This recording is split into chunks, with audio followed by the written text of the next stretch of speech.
Hello guys, terima kasih sudah klik video ini. Mimin doakan semoga kalian selalu diberi kesehatan. Di video kali ini, Mimin akan membahas selanjutan dari anime Chainsaw Man yang diambil dari versi manganya. Oke, sebelum lanjut, jangan lupa siapkan kopi, duduk manis dan tekan tombol loncengnya. Lalu dengarkan alur cerita Chainsaw Man episode 11 di channel Edan ini, Editor Movie.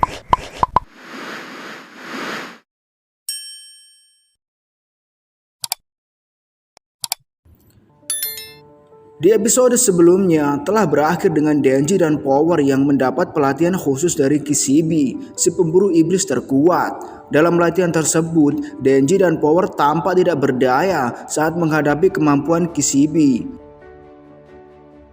Setelah Aki mengetahui bahwa umurnya hanya tersisa 2 tahun lagi, kini Aki pun bertekad untuk menjadikan hidupnya untuk menjadi pembunuh iblis yang jauh lebih kuat dengan mencari iblis kontrak yang baru sebagai pengganti dari Fog.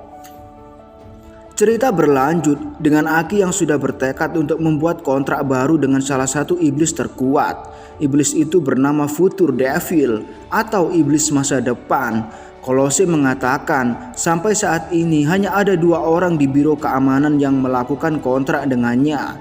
1 orang telah membayar dengan setengah kehidupannya dan 1 orang lagi telah menukar kedua matanya, indera perasanya dan juga penciumannya. Setelah mendengar hal itu, Aki pun dipersilahkan untuk masuk menemui iblis tersebut dan membuat kontrak dengannya.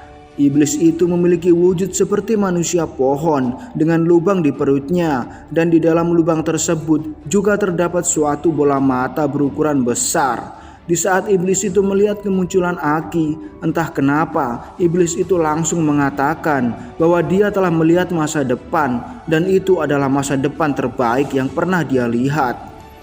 Namun tanpa basa-basi, Aki pun langsung menyampaikan maksud dan tujuannya menemui iblis tersebut. Aki mengatakan dia ingin membuat kontrak dengannya. Jadi aku juga bertanya apa yang harus dia berikan kepada iblis tersebut agar iblis itu mau meminjamkan kekuatannya kepada Aki. Yang mana agar Aki dapat membuat kontrak dengan iblis Future. Aki pun diminta oleh iblis itu untuk menunjukkan masa depannya. Dengan cara Aki harus memasukkan kepalanya ke dalam lubang yang ada di perutnya. Dengan tujuan iblis itu ingin melihat masa depan Aki terlebih dahulu sebelum dia memutuskan apakah dia mau menerima kontraknya atau tidak. Mendengarkan hal itu, Aki pun langsung memasukkan kepalanya ke dalam perut si iblis begitu saja. Lalu setelah si iblis melihat masa depan Aki, sontak iblis itu pun langsung tertawa seakan dia telah melihat sesuatu yang menarik dari masa depan Aki. Sehingga akhirnya iblis itu berkontrak dengan Aki. Tapi dengan syarat iblis itu ingin hidup di mata kanan Aki. Mendengar persyaratan yang diberikan oleh si iblis, Aki sendiri cukup terkejut dengan cara tersebut.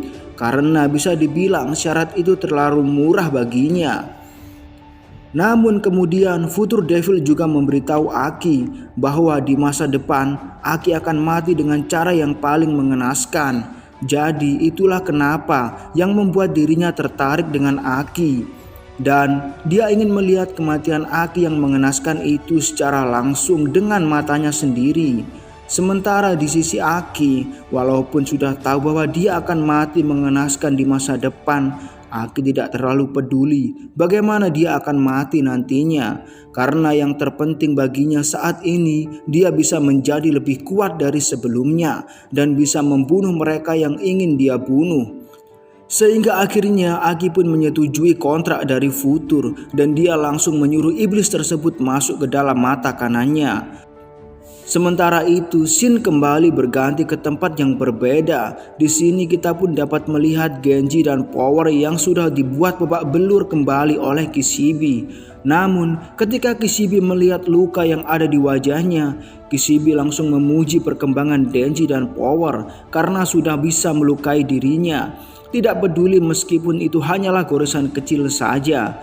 Jadi berhubung keduanya sudah berkembang, Kishibe akan merubah jadwal latihan mereka dari yang tadinya setiap hari menjadi seminggu sekali. Mendengarkan hal itu, Denji dan Power sangat senang. Namun setelah itu, Kishibe juga memberikan saran kepada mereka agar selalu tetap tenang walau dalam pertarungan sengit sekalipun. Dan teruslah perhatikan senjata yang mereka gunakan serta situasi yang terjadi, karena untuk latihan selanjutnya mereka akan melakukan pertarungan yang sebenarnya. Mendengarkan hal itu, sontak Genji dan Power langsung terkejut dan mereka bertanya-tanya sebenarnya pertarungan apa yang Kishibe maksud. Saat itulah Kishibe kembali memberitahukan kepada mereka bahwa besok Divisi 4 akan menyerbu musuh yang sudah membunuh Himeno, yang tidak lain musuh tersebut adalah Katanamen dan juga Akane. Kishibe mengatakan ini akan menjadi debut bagi Divisi 4 yang baru jadi. Kalau misi pembunuhan ini gagal, maka Divisi 4 akan langsung dibubarkan. Dan yang lebih parahnya lagi, Denji dan Power juga akan dimusnahkan dengan pertarungan nyata melawan Kishibe. Namun Kishibe sudah mengatakan sesuatu yang akan membahayakan dirinya. Ternyata Denji tidak terlalu khawatir dengan hal itu, karena setelah dia menjalani latihan bersama Kishibe secara tidak langsung, hal itu pun telah membuat Denji merasa bahwa dirinya sudah jadi lebih kuat dari sebelumnya. Dan bersama dengan itu, tentunya dia juga bisa membunuh iblis lebih banyak lagi. Hingga akhirnya dia pun bisa berkencan dengan Makima. Kemudian setelah selesai melatih Denji dan Power, Kishibe pun mengadakan pertemuan dengan Makima. Makima mengucapkan terima kasih karena Kishibe sudah bekerja keras untuk melatih Denji dan Power. Namun di lain sisi, ternyata Kishibe malah menjawab bahwa dirinya sudah muak dengan Denji dan Power. Setiap kali pemburu iblis yang dia latih selalu mati, Kishibe pasti akan semakin banyak rindu dan mabuk-mabukan. Pada awalnya, dia kira dengan bermain bersama manusia setengah iblis, dia tidak akan merasa bersalah jika mereka dihancurkan. Tapi setelah bertemu dengan Denji dan Power, ternyata mereka malah berhasil membuat Kishibe terbawa perasaan dan itu cukup mengganggunya. Di samping itu, Kishibe mengungkapkan alasan kenapa dia menemui Makima, yaitu karena dia ingin membicarakan tentang insiden penembakan yang terjadi sebelumnya dengan Makima. Dia merasa kecewa dengan Makima yang tetap membiarkan insiden penembakan itu terjadi. Walaupun sebenarnya Makima sendiri sudah tahu akan rencana penembakan itu. Dan meskipun saat itu beralasan bahwa dia sendiri juga ikut diserang, Kishibe tetap yakin kalau Makima pasti sedang merencanakan sesuatu. Kishibe tidak peduli juga kalau Makima melakukan perbuatan keji atau membunuh semua muridnya.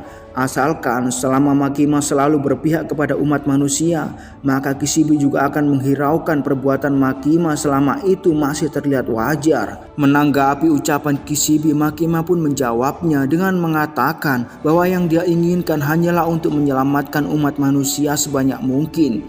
Dan lagi pula jika rencana penyerbuan ini berhasil, maka keberadaan Divisi 4 akan langsung diakui. Hingga kemudian mereka juga akan mendapatkan kebebasan untuk beroperasi dan mereka juga bisa menyelamatkan orang lebih banyak lagi. Namun walau Makima sudah berkata begitu, pada kenyataannya Kishibe masih tidak percaya dengan Makima dan dia malah menganggap bahwa apa yang dikatakan oleh Makima itu hanyalah kebohongan saja. Sementara itu di tempat yang berbeda, kita pun dapat melihat Katanamen beserta komplotannya yang sedang berkumpul di dalam sebuah gedung. Setelah mereka mengetahui bahwa Makima sudah turun tangan, tentunya mereka juga sadar bahwa mereka tidak akan bisa bersembunyi lagi dimanapun. Mereka berencana juga menyembunyikan bos besar mereka ke sebuah villa. Namun di lain sisi, Akane lebih memilih untuk mengesampingkan hal itu dan dia sudah bersiap untuk menghadapi siapapun musuhnya. Bahkan Katanamen juga setuju dengan Akane. Dia tidak peduli jika nanti Makima akan membunuhnya, asalkan dia bisa membunuh Denji dengan tangannya sendiri. Jadi akan dipastikan dia juga akan mencabut jantung Denji dalam pertarungan berikutnya. Selain itu, Akane juga mengatakan kepada anggotanya untuk tidak perlu mengkhawatirkan kondisi bos mereka. Dia pasti juga bisa bangkit kembali dengan kekuatannya. Terlebih lagi dengan senjata rahasia yang mereka miliki, Akane dan Katanamen yang sangat canggih. Bahkan mereka pasti bisa menghancurkan pasukan divisi 4 yang mana senjata rahasia itu ternyata adalah gerombolan zombie yang sudah mereka siapkan untuk menebar teror kembali. Sehingga ketika para zombie itu menggigit manusia, maka manusia tersebut pasti akan langsung berubah menjadi zombie juga. Dan tentunya itu akan menjadi kemenangan telak untuk mereka. Dan perkataan Akane tersebut membawa kita ke penghujung video kali ini. Terima kasih sudah menonton. Dan di video selanjutnya kita akan melihat Denji dan kawan-kawan yang melakukan penyerbuan sebagai pembalasan atas kekalahan mereka. Kira-kira akan ada keseruan apa lagi setelah ini? Tetap nantikan update video lanjutannya ya. Hanya di channel Edan ini, Editor Movie.